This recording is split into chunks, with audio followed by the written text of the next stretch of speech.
Good morning. It's morning coffee on Friday. It's also Good Friday for more than half of the world. And my thoughts on that today are around how we move in our lives and our world to be more unified, to be more inclusive, to pull more people in, as opposed to being people who are quick to create silos and separation. For many, they have felt the agony of being put into separation and being ostracized by people of the religious belief systems. And so you understand how that feels. And as you process those feelings, it becomes easy to step into anger and hatred and venom and all of those things. We want to be angry towards people who have hurt us. It's a shield. If we don't feel the pain and the hurt, then somehow we can feel justified. And in reality, I think that we have to admit, those of us who've been there, you don't feel any better about yourself than than you did when they were being mean to you. You just have this indignation, and you find a tribe that will be indignant with you, and then you move on forward. But there's this root that sits in you of anger and animosity, and it will be a division. And honestly, when we talk about mind, body, soul medicine, it will eventually rot you from the inside out. It will eat at your core of your being, because we are brought here on this planet to be loving human beings. Our souls cannot tolerate for very long this ugly atmosphere when we create it around anger and hatred and all of these things. And so it is inherent, and if you've done any therapy work with anyone, you understand this to be true. It is inherent in your own personal healing that you find that space to be loving. And so on this weekend, as we roll into the Easter holiday, it's a very auspicious holiday for those in the religious realm, which again, as I pointed out yesterday, is more than half of the world. More than half of the world. The remaining percentage of the world, a large percentage, probably 30% or maybe more, are in a belief system of Buddhism or Hinduism or along those lines, where they don't practice Judeo-Christian principles, but they do practice, let's be loving, kind human beings. They do.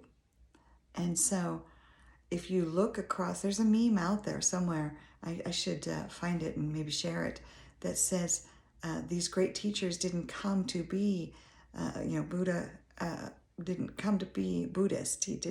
Jesus didn't come to be a Christian, and Muhammad didn't come to be a Muslim. And none of this happened. They just came to tell us how to be good, loving human beings.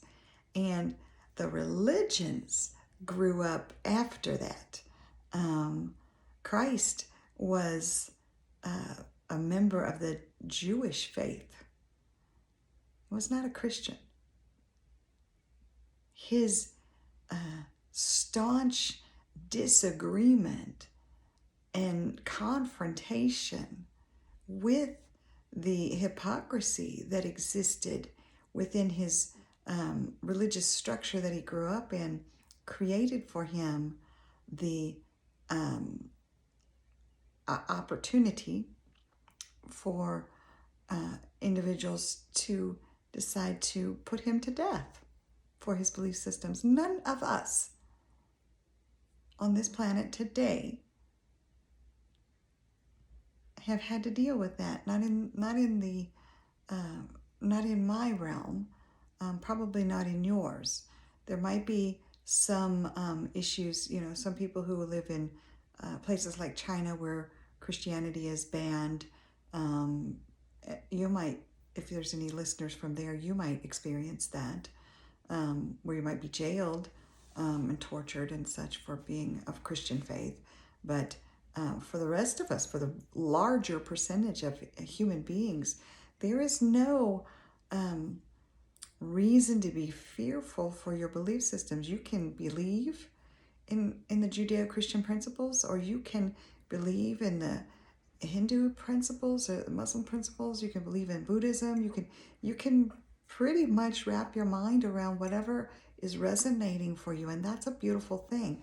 The thing that's not beautiful, and the place that we as human beings become ugly, is when we decide that our way is the only way, our way is the right way, and there's no other way. And so if you don't do things the way I'm telling you to, then you're stupid, or you're ignorant, or you're an idiot, or whatever. And in some cases, people have even taken up arms against these things. They